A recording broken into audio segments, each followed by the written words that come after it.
Welcome to episode 52 of the Empowering Ability Podcast. Welcome to the Empowering Ability Podcast, where we get you and your loved ones impacted by disability the information needed to live a full and meaningful life. Now here's your host, Eric Gall. Hi friends, welcome to yet another episode of the Empowering Ability Podcast. I am excited to bring you a really insightful conversation with Joe Dale, who is the Executive Director of the Ontario Disability Employment Network. And Joe and I have a great conversation around creating a pathway or pathways for people with disabilities to gain employment. So before I get into Joe's intro and a little bit more about what the podcast is about, I want to do some quick housekeeping. So in last episode, the 9 insights to creating a home for people with disabilities, I launched the option to subscribe to the podcast and to the blog for those of you listeners and readers that are getting value and learning and getting insights from this work. And I mentioned I had done a lot of thinking around how to use the subscriber funds from that. And first off, thank you to those of you early subscribers. I really appreciate your contributions towards this work. So anyways, when I launched the subscribe option, I had done a bunch of thinking about it, and I had made a decision to basically take 80% of those subscription funds and put those towards helping individuals to create extraordinary, ordinary lives. So more or less, the thinking was to donate those funds to directly to people so that they could use those funds to create the life that they want. I've done some further thinking about that, and I've come to the conclusion that the best investment or return on investment for you people that are interested in subscribing and contributing is for me to invest those funds in further into this work by creating more resources and more tools for you and your loved ones to create ordinary, extraordinary lives. So that is what I'm going to do. So all of those funds, 100% of the subscription funds will be put towards this work. And for you subscribers, any paid resources that I create will be available to you for free for the time being. And anytime going forward, unless the cost of those resources becomes too exorbitant, where some of those resources become paid, whether you're a subscriber or not. But for anyone who's subscribing for the time being, though any paid resources will be free for you to access. So I will keep you updated on those, and they will include things like e-courses and training and learning modules for people with disabilities, their loved ones, and for their supporters. When you think about if you're going to subscribe or not, maybe just consider the value that you're getting from the podcast. So if you compare this medium to, another medium such as purchasing a book, for example, when you purchase a book, you don't really know what you're getting. With this podcast, you do know what you're getting because you can listen to the previous 50 episodes for free to, experience what you're getting. So you know what you're getting. The other thing you can compare to is like a magazine subscription. So, a magazine subscription is going to cost you, somewhere $10 to $20 a month type thing. And you might get one issue per month. So I hope this podcast provides as much entertainment value as a magazine would, and hopefully it provides you even more value towards insights and actionable things that you can integrate into your life or your work or the life of a loved one. So hopefully that gives you a bit of a comparable to weigh the option of subscribing against. And I hope that you consider subscribing. Again, you can do that at empoweringability.org. Also, again, I just want to reiterate, this content will always remain free. And if you aren't able to contribute, then Please don't. Please don't provide any funds if you don't have the funds to do so. And there's other ways you can contribute, such as sharing the podcast on social media or with your network. So appreciate any way that you are able to contribute towards this work. Okay, so on to today's episode. There's a lot of businesses around the globe really looking for good people, and they're asking the question, like, where do we find good people? And there's also many people with disabilities that are asking, where do I get a job? And this podcast with Joe Dale, who's the executive director of the Ontario Disability Employment Network, also known as ODEN for short, explores that untapped labor pool of people with disabilities. And we talk about the benefits of employing people with disabilities for businesses. And we also discuss approaches that people with disabilities can take to gain employment. So a little bit about Joe Dale. He has worked in the field of disability for over 35 years, and he spent the majority of that time addressing issues related to unemployment for people with disabilities. He's an internationally renowned speaker who speaks to businesses, governments, and not-for-profits on the issue of strategic employment for people with disabilities in the workforce. And it's my pleasure to bring you Joe Dale. Hey, Joe, welcome to the Empowering Ability podcast. Thanks, Eric. Great to be here. Yeah, it's a privilege to have you on the podcast. So thanks for giving your time.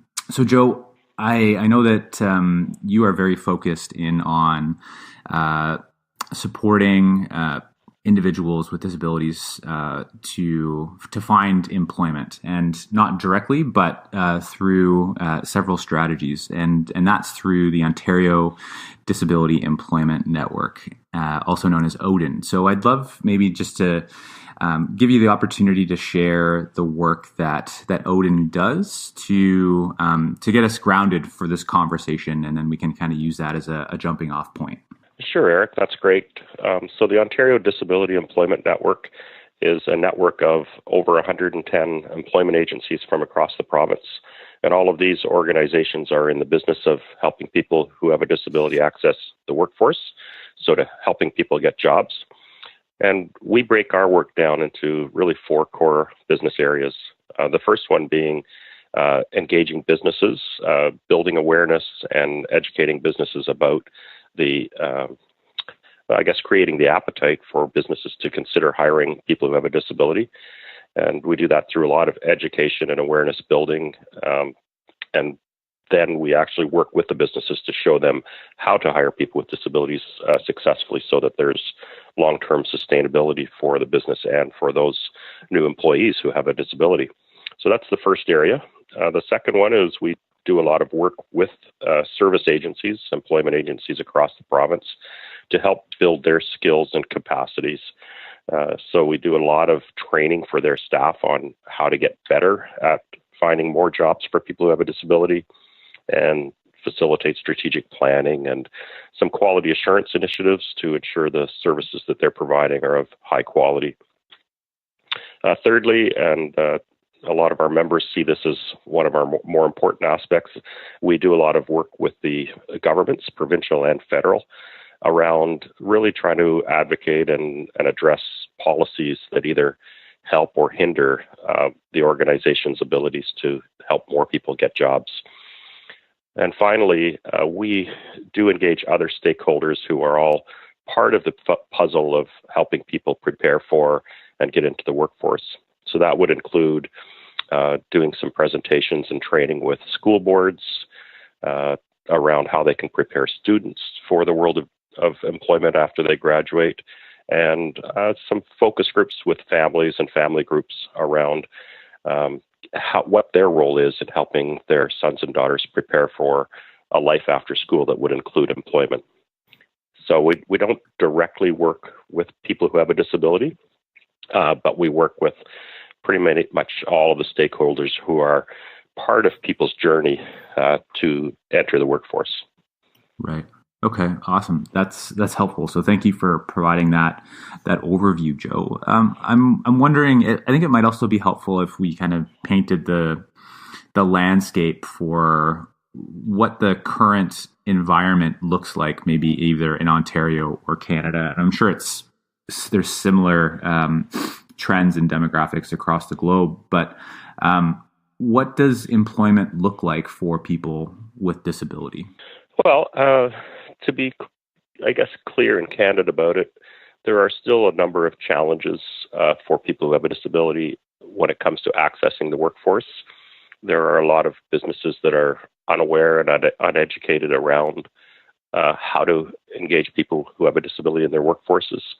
But what we're seeing in the last couple of years is a drastic change in that landscape, so to speak.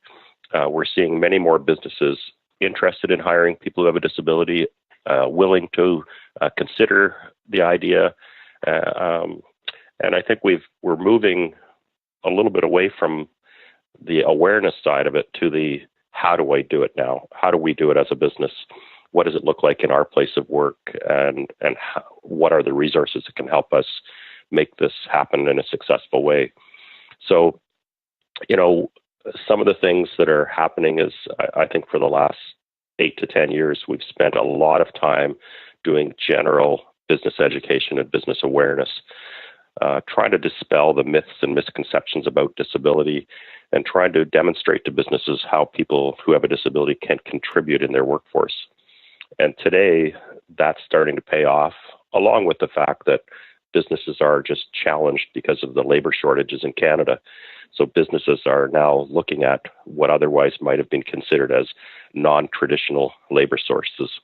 So that creates a lot of opportunity for people who have a disability. And we've seen more and more businesses open their doors wider and wider to this demographic because of these various elements that have come into play. Yeah, that's great. So you're seeing that shift in openness or willingness for businesses to employ individuals that have a disability, and I'd love to circle back on that in a moment. So we'll just put a bookmark there. In terms of Sure. Like what maybe the stats are in terms of unemployment or employment, whichever way we want to look at it, for people with a disability. I think across Canada, the unemployment rate's like 5.5%, 6%, somewhere around there. What does that look like for people with a disability? Yeah, so it's a little bit challenging to put it into statistical forms because of the way statistics are driven, but I'll give you my best kind of analysis. Okay. According to Statistics Canada, 49% of people who have a disability are not in the labor market.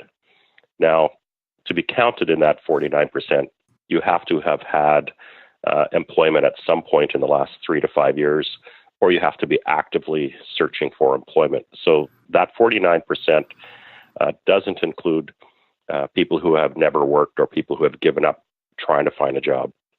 So it's a low figure to begin with. But within that, 51% of people who are attached to the labor market, we're seeing anywhere between 16 and 25% unemployment rate for that 51%. So when you break it down, you might, realistically and reasonably assume that the unemployment rate, or people who are not working, people who have a disability, might be as high as 70%. And in fact, in the U.S., where they do their research a little bit differently, their stats show that about 18% of people who have a disability are working. So we may do a little bit better than that, but I wouldn't suggest that we're, over the mountain in terms of how successful we are. But as I said, the last couple of years, we've seen a lot of shift and a lot more people becoming engaged in the workforce.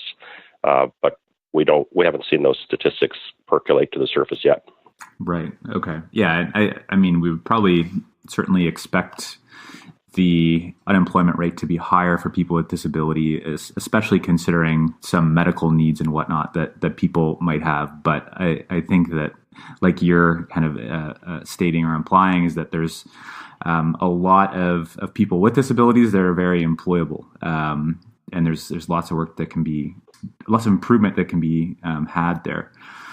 So let's talk about the business side of things first. Sure. And you started because this is where we put that bookmark in. So there was around like the how do we do it? So how do we employ an individual with a disability from a business perspective? And there's also, I guess, a lot of the work that you do, I think, is around what's the business case. So like, what's the benefit? What's in it for the Sure. business to hire someone with a disability? So maybe let's start there, and then we can talk about maybe your suggestions on or strategies on how a business can what are the tactics or strategies to actually go do that. Sure. So I guess just to start with, I mean, we have to be we have to understand that businesses don't know what they don't know, just like the rest of us. So, and what we find is that businesses are not really fully aware of disability as a demographic generally, and so what we try to do is really illustrate to businesses what disability looks like in their community. And so when we talk to businesses, we look at it, first of all, as a marketplace issue to really create that understanding and create a bit of that appetite. So when we look at disability in Canada, it's almost 16% of the Canadian population identifies as having a disability. Now, 16% is equal to the combined populations of Alberta, Saskatchewan, and Manitoba. And in fact, it's the largest minority in the country. And businesses are shocked to hear that it's that high. And this is really only talking about those people who declare that they have a disability. It doesn't count any of those people who don't declare that they have a disability. And it really, looking to the future of aging baby boomers and people who are going to assume disability, it doesn't include any of that. So it's a very large demographic. And when you take that 16% and you add family and loved ones to that figure, it's 53% of the population is directly impacted by disability. That's 53% of a business's customers. That's 53% of their current employees, all impacted by disability, which has a very strong emotional connection. So that's kind of our starting point with businesses about really trying to understand what disability looks like in their community. And I think part of the challenge is that we've had community agencies for so long, which have done a great job for the most part at helping to support people who have a disability, but it's really created that out of sight, out of mind context for the rest of the community in general, for businesses particularly. So that would be the starting point. Then we talk about, so what would this look like in your place of business? How do we convince that business that people who have a disability can be viable within their workplace? And we do that through showing a lot of case studies of businesses that have successfully hired people who have a disability. And we do that by trying to break down the myths and misconception and the stereotypes that businesses have around disability. Ultimately, we're trying to switch the construct from seeing people who have a disability through that lens of charity and pity to seeing people who have a disability as contributors within the workplace. And that's what business needs to see in order to buy in and to do this in a sustainable way. I love that. I love, it's the recognition that people with disabilities have something to contribute, and they have abilities that are valuable to a business. So I love that approach, Joe.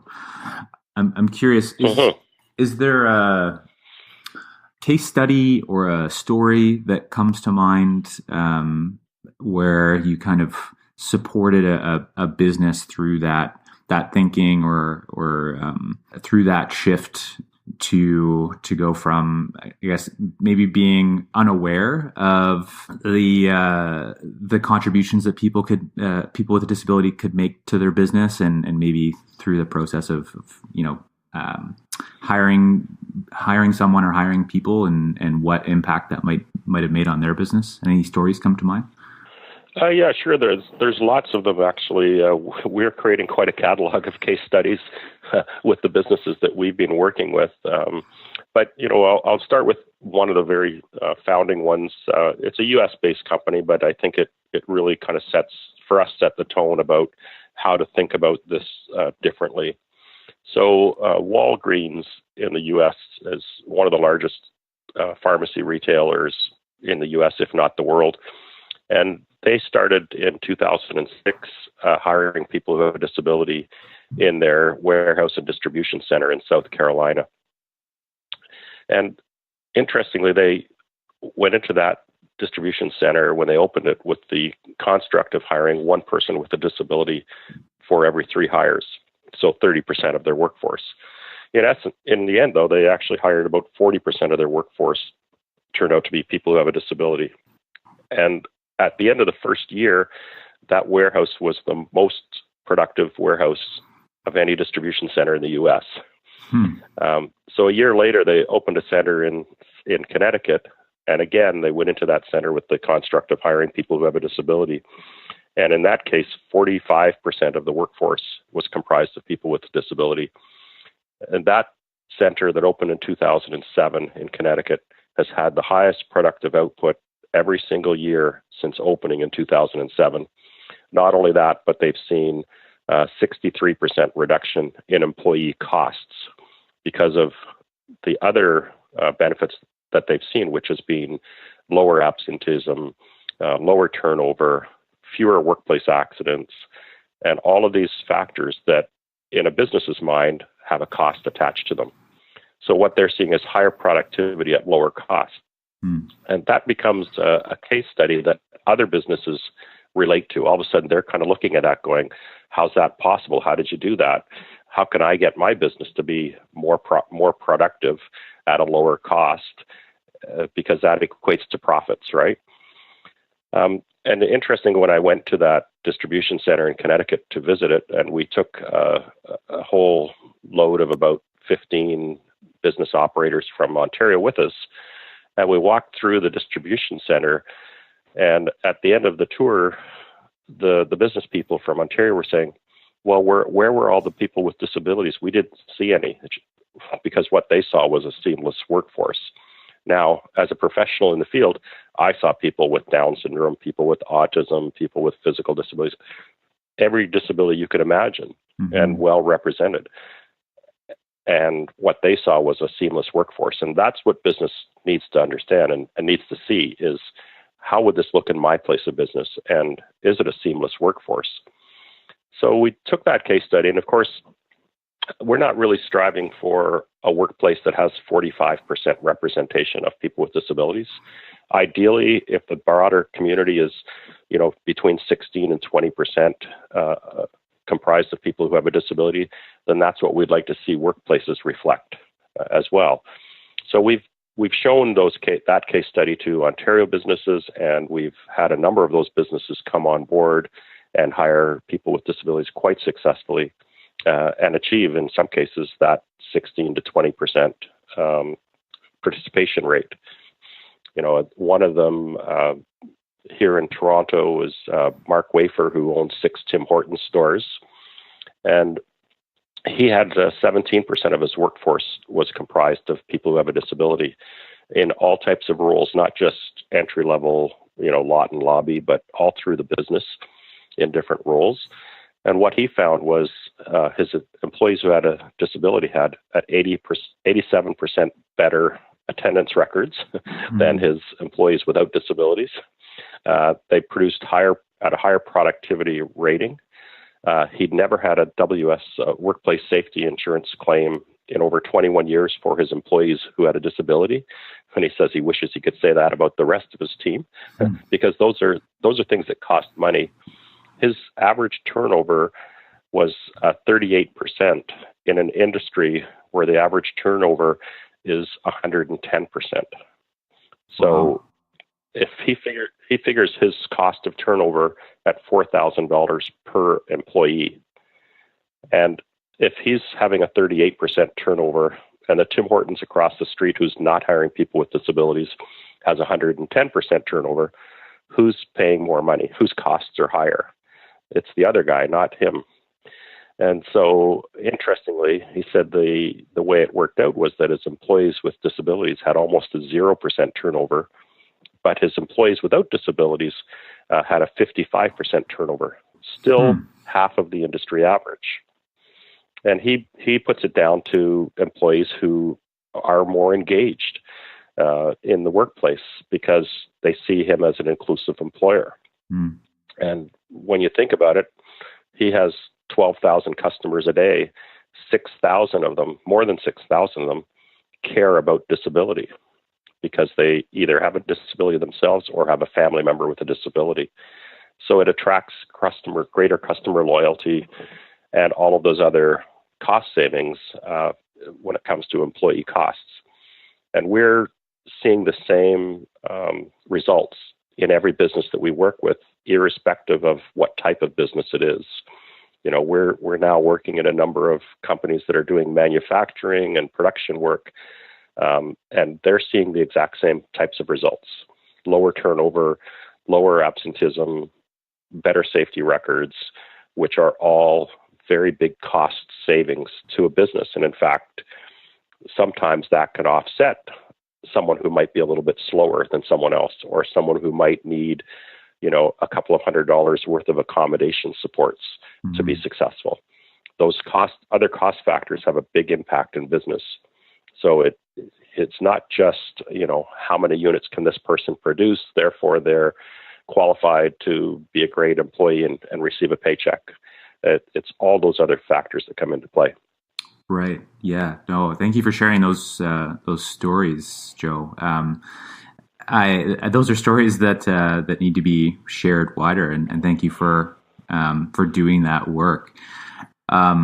A couple of things come to mind for me in terms of, like you said, they might be a little bit slower, but productivity is still higher overall. And I forget the name of the book that I was reading, but I think it was around something around mindfulness, that slow is fast, right? So if somebody, maybe they're going a little bit slower, but they're being very precise, right? And they're not having to circle back to fix mistakes because they're fewer mistakes. Yep. Yeah. Yep. People who have a disability frequently is, once they've been taught to do something a certain way, that's the way they do it every single time. So we see quality mistakes and safety incidents happening because people are taking shortcuts and breaking rules, where we find, we've got to be careful not to stereotype people with disabilities as superhuman, but often there's less of that breaking the rules once someone has been taught something a certain way. The other side of it, I think, Eric, that is worth really kind of mentioning, and this is kind of going to move us a little bit into sort of families and what others can do. But one of the other things we see is that the growth rate for people who have a disability once they get into the workplace is much, much faster than anything we've ever seen before. So we've seen people with disabilities in training programs, and 2 or 3 years later, their growth has been very nominal. We see people get into the workplace, and 3 weeks later, it's hard to imagine it's the same person. And I think that's because of the peer relationships, and the expectations are higher, and people around them are not just people with disabilities, it's people who don't have a disability that's obvious. And so the role modeling changes, and we just see growth that's beyond expectations. Yeah, I love that. That makes so much sense. Just the environment, right, being a key factor to that, and we adapt to our environment. Another piece, just having the opportunity, right? So often people with disabilities just don't have that opportunity, and when they do get it, they embrace it. So that's what comes to mind for me. Before we shift into kind of the where you were leading us there towards the family piece, or the supporter piece, I want to circle back to Mark and his 6 Tim Hortons for a moment. I like the fact that he's somewhere in that 15 to 20, 16% range in terms of the makeup of his workforce of people with disabilities, because it represents kind of the natural diversity of a community, Correct. which is awesome. And the other question I guess I had. I'm curious in terms of like sales data. So you mentioned there's the cost savings piece, right? Lower turnover, which is a huge cost because of hiring and training, safety and all the rest of that. So lower cost, but is he seeing a bump on the sales side of things? Like, have you compared himself to other Tim Hortons? Absolutely. Yes. Interestingly, all 6 of his locations outperformed the corporate averages in 16 economic indicators. And last, I think it was about 2 years ago. Now, I should mention Mark has sold his businesses and moved on to different work. But prior to him selling his businesses, all 6 of his locations ranked 1, 2, 3, 4, 5, and 6 out of over 520 Tim Hortons locations in the GTA in terms of sales increases and transactional increases, which are their number 1 and number 2 indicators of profitability. So while he faced all those cost savings, his stores were the ranked 1 to 6 in the whole Central Ontario Tim Hortons corporate locations. Wow. So profitability still. Yeah. Pretty impressive.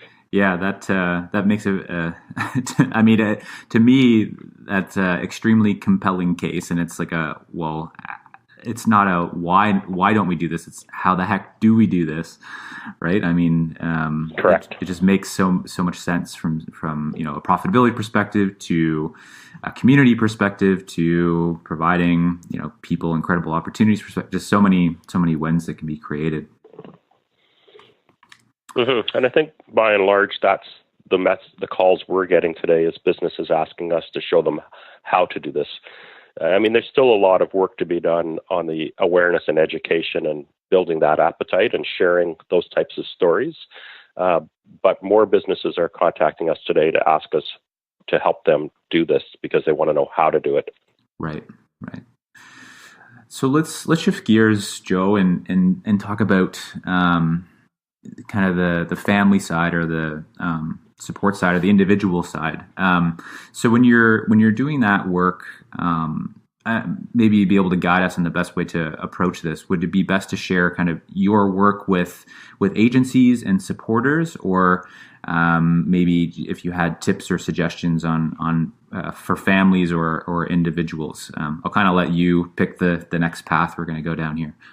Well, maybe kind of with a little bit of a central focus on families, but really the focus crosses all those bridges, and it's really about raising expectations. And that's, to me, that's a really vital topic that crosses, schools and educational institutions, families, and service agencies. Yeah. So can you explain what you mean by raising expectations? So I think, one of the things that in general is that overall, our expectations of what people who have a disability can do are too low, and that we need to really raise our expectations of people who have a disability. So when I think of that, part of what we have to do is identify the goal. What is the goal that we want for people who have a disability? And if we say that, one of the goals is to have a job when they become an adult and leave the school system, then I think to achieve that goal, we need to create a different path for people who have a disability. And I think it's a challenge for families who really have a lot, especially families who have people with more significant disabilities or, intellectual disabilities. We often see families that do battle with all of the services that are supposed to be there to help their sons and daughters. So whether it's the doctor leaving the maternity room, telling them what their child will never do or never accomplish, whether it's the school systems that want to kind of fix behaviors and fix things before they move into, more positive goal setting, and so forth. So, if we say the goal is to leave school and have a job, then I think the path has to change. And that has to change by, in the educational system, for example, having employment and having a job as a goal within the IEP system, and a central goal, not just an add-on or if at all. So having it as a central goal. I think for families, if they want to have their sons and daughters have employment as a goal, then what happens at home has to contribute to that. So, for example, do we talk to our kids who have a disability about what they want to be when they grow up? Do we give them chores and responsibilities to start to learn some of those aspects of, life that would be expected in a workplace? And I think that, we're often so busy trying to deal with challenges that we forget about the opportunistic things we should be working on towards the goals and the strengths that we want to play to. So I think raising expectations and having high goals, good goals for people who have a disability really has to happen, and it has to change how all of the things we do, the path that we work towards in getting to that goal. I don't know if I'm making myself terribly clear here, but there's no magic wand that comes out when a young person turns 21 that says, abracadabra, you're now ready to work. That happens through a lot of skill building that starts at 5 and 6 years of age, dreaming about being a princess or a fireman or whatever, and getting those chores and responsibilities around the home, whether it's setting the table or making your bed, and then getting into allowances that shows the relationship between you've done these chores, you're going to get a bit of remuneration for it. Is it paper routes when we're 13 and 14? Is it good co-op placements in private sector businesses during high school? Is it summer jobs and after-school jobs that helps young people learn not just what they like and what they're good at it, but what they don't like and what they don't want to do, which is equally important, so that by the time school's over, they're ready to then enter that next phase of life in the workforce. So, yeah, what you're saying makes a lot of sense. And I think what's coming across for me, Joe, is for families, for anyone around an individual with a disability, is just to think bigger, to get out of that, I don't know if we want to call it a disability box or whatever we want to call it, but to not have that kind of deficits thinking, but to really, to really just think bigger and to be a champion for that individual, to support, what their dream is in terms of what they want to be when they grow up. Because I think so often it's, even if an individual says, I want to be a fireman, or I want to be a mechanic, or whatever, whatever that might be for them. I think they can often get written off, like, oh, that you're not going to be able to do that, right? And as soon as that happens, those lower expectations come in. That dream is killed, and it's tough. Like once you have people around you holding low expectations of you, you live up to those low expectations. Exactly, and I think what we really need to do is mirror the experiences of children who have a disability to that of their siblings as much as possible. So I may have wanted to have been a cowboy when I was 5. My parents didn't squash that dream. Did they think I was ever going to be a cowboy? Of course not. And when I was 9, the dream might have been to be a policeman. And when I was 13, the dream might have been to be a doctor. So that's okay. so long as you're supporting that with those learning those soft skills, those responsibilities, those areas where people contribute. There's research out of the U.S. that shows that the number one and number two indicators of successful labor market attachment for young adults who have severe disabilities is, number one is having had a single paid job while in high school, and number two is having families and others around that individual who had high expectations. Right. So it's part and parcel of the experience of, how do we mirror the experiences in life for young people who have a disability with those around them, their peers, their siblings, and so forth. And that's, responsibility, learning responsibility, having chores, having part-time jobs during high school, figuring out what you're good at, figuring out what you like, what you don't like, all of those aspects that, by the time you hit an adult, you've got a much better sense of preparedness for the world of work. Right. It's gaining that life experience along the way as you go through adolescence that helps you be prepared for, living into that life as an adult. I think that's really important for younger families to hear. And maybe we could shift to talking about kind of people like, I guess, families where a son or daughter might be in their 20s, or I guess 20s to 40s, something like that, which is typically, families that I'm working with. And what I see is this, I'll call it learned helplessness. So I see a lot of individuals with disabilities that have learned that other people will just do things for them. And they kind of sit back and wait for that to happen. And it's often parents or family just really trying to be helpful. But it actually does the opposite, right? Because now that individual is dependent. There's a dependency created when that doesn't need to be.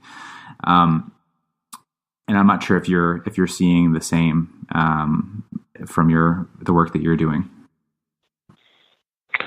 Yeah, I would say that there is a fair bit of that. It's much more challenging to have those young people that are graduating from school at 21 who have no interest or desire to work and no motivation to work. And similarly, people who have, I guess, gone through what I would consider the last generation of school grads, those people between, 25 and 45 who haven't worked and who have, a lifestyle. And I think some of it comes down to, what are the values within the family? And I understand the desire to protect and to support, and sometimes it's easier to do it for the person than to struggle through the process of that person doing it for themselves, whatever the task is. But, it's to me, it's a challenge when you have a person saying, well, I might work so long as I can have Tuesday afternoon off to go bowling and Thursday morning off to go swimming. Right. That's kind of where we tend to land. But when you think about the rest of your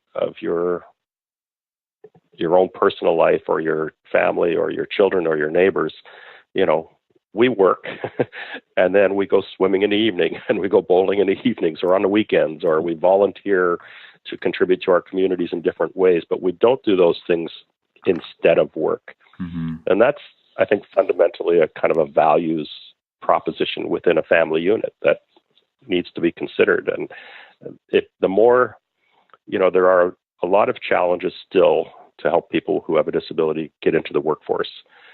The more caveats and conditions we put around that individual, the greater the challenges become.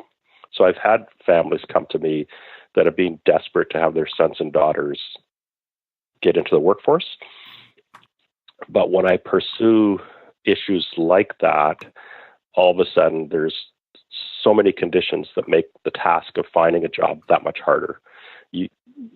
none of the rest of us walk into an interview and start with the days we can't work or the things we don't want to do or the time slots that we've got reserved for social and recreational activities. So the more conditions we put around it, the more challenging it becomes to find a job for someone who has a disability. Right. So, what we ultimately should be looking for is the same results as anyone else, and figuring out those social and cultural things outside of the work hours. Mm-hmm. Yeah. So put the job first, remove any conditions you might have, you might be imposing on that employment, just like anybody else would. That makes a lot of sense. For those families or individuals that are kind of in that, they might be 25 years of age to 40 years of age, kind of like you mentioned. What strategies or advice or thoughts do you have specifically around those people, if any? And I'm not sure if that's a fair question, but I wanted to see what might come to mind for you. Yeah, there is no magic answer, but I think it's going to be more challenging for sure if the groundwork hasn't been done, and then I think the starting point is almost like backing up a bit. So, as an example, when we were teenagers, we might have worked part-time at McDonald's, but on graduation, we looked for more than part-time at McDonald's. And so for some of those people, it might be starting in those part-time McDonald's kinds of jobs, but not settling that that's the end of the road, that's only a starting point. And I don't mean to pick on McDonald's. There's lots of full-time people at McDonald's, and there's career opportunity, which is great if you see progress within and career advancement within the business. But if you're only ever seeing, 2 shifts of 4 hours a week in McDonald's, then you have to think about, so a year from now, where would we want to be? Do we want to be at full-time in McDonald's? Do we want to be 5 shifts, 5 days a week, 4 hours at McDonald's? Do we want to be somewhere beyond McDonald's or elsewhere? It's that creating that path. And I guess you just have to step back a little bit. But again, the family values have to come into it about, this is an important aspect of life, work, having a job. And then how are we going to support that person to have their social life fulfilled as well? And that becomes a challenge for many because, social life is important to everybody. You can't sort of take someone out of their network of friends and their social networks, put them in a job and forget about the rest of their life. That you have to then say, okay, so what can we do that's more intentional around evening activities or weekend activities where we achieve both the satisfaction and rewards of working, and we have the social interaction that we need as, to have full lives. Right. Yeah. So, there's no magic answer to that question, unfortunately, but I think it's not something we shouldn't be trying to work on. But it probably means stepping back a little bit and saying, okay, we've kind of built in this dependency and this pattern of life, and how do we change that pattern of life now at this stage in the person's life? Right. And it's what I'm hearing is it doesn't have to be one or the other. It doesn't have to be just job or just more a life of Absolutely. leisure or activities. It's, you can figure out how to do both, but don't let those leisure and activities get in the way of the job opportunity. Yes, exactly. And I think all of us have full lives by, having social activities and recreational activities and volunteer activities, but we don't do those things instead of working. Typically, we do those in addition to working, and generally work is the priority. So right. As much as I might like to take Friday afternoon off and go bowling, I choose to do that on Sunday mornings, Right. Because I got to work Fridays. Right. And I think that's the distinction. Rent to pay and, food to put on the table, and right. And that's no different everybody has that. So, I think one of the other things I just wanted to kind of, summarize or circle back to that, I appreciated you saying, or I agreed with, was around, for that 25 to 40-year-old individual with a disability, and if they haven't had the, that part-time job, it was going back to that thread around, conversation thread around, an individual. It might be growing up in, a youth, maybe they're in high school and have that part-time job in McDonald's, but that 25 to 40-year-old with this disability might not have had any job experience, part-time job experience or anything like that so far. So I like your suggestion of, just kind of going back to how anyone else would start to develop those experiences or those skills, right? And okay, let's start with maybe a part-time job 1 or 2 days a week, or where can you go get that experience or those life experiences to start to build your resume, but then not settling there, right? So if you get that part-time job 1 or 2 days a week or whatever that is, still have a vision for what you want to grow into a year from now. Doesn't mean you need to stay in that part-time job for 10 years. It's how do you use that as a jumping point? Correct. Yeah.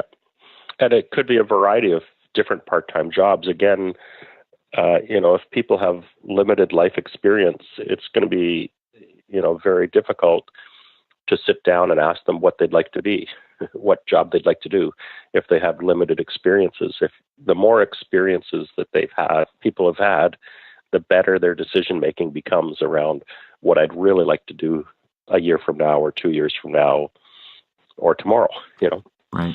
So. Awesome. Well, Joe, I think there's a ton of valuable insights in this conversation that we had for families and supporters of people with disabilities alike. So I'm super grateful for you coming on the podcast. Is there any kind of closing words or a message that you wanted to leave the listeners today? So often we have people come to us. Sometimes it's agencies, sometimes it's families, and they really question the whole issue around pay. Is this pay going to disrupt their ODSP? Is pay? They might say pay is not important to my son or my daughter, so it doesn't matter. They can work for free, or they don't need to get fair pay. And I think that's a very big problem to have that attitude, for a number of reasons. First of all, just on the ODSP front, society values people who work and who pay taxes and contribute much more so than they value people who live off the tax system. And I'm not passing judgment on that, good or bad. It might be a bad thing that society views it that way, but in North America, we do view it that way. And so to see people working and contributing and paying taxes brings more value to that person in their community, first and foremost. Second of all, the way that the ODSP system is structured, the combination of earnings from wages and a reduced ODSP payment is always, always, always more money in the individual's pocket at the end of the month. It's structured in such a way that the person never loses money when you combine the money earned through wages with a reduced ODSP after the clawback factors. So that's a fallacy that people will end up worse off if they work. And I guess the real important thing is that we have to really work hard at ensuring that the rest of the community, particularly employers and supervisors and coworkers, see that individual in the workplace as contributing and see that person as valued and valuable in the workplace. And no matter how we look at it, if I have two people working side by side and one person is getting paid full wages, and one person is either not getting wages, maybe they're getting a pizza slice at the end of the day, or maybe they're having their wages subsidized by the government, it tells the rest of the world that that person's not as valuable as the person beside them who's making a full wage. And that's a real damaging long-term scenario, is that the perception of the individual who has a disability to be seen as valued is critical. And to reinforce a perception that that person is not as valuable as the person without a disability working beside them is very problematic in terms of the overall and long-term goal of seeing people successful in the community and being valued by their neighbors, by their coworkers, and so forth. So I strongly fight against anything that looks like a reduced wage, a less than fair wage compared to coworkers, a subsidized wage. It just devalues that person in the eyes of everyone around them and the employer and the supervisor. Further to that, if that's the perception, and businesses all go through economic cycles, if that is the perception, who's going to be the first one to lose their job when businesses start to decline in an economic cycle? It's going to be that person who's, not seen as valued to the workplace.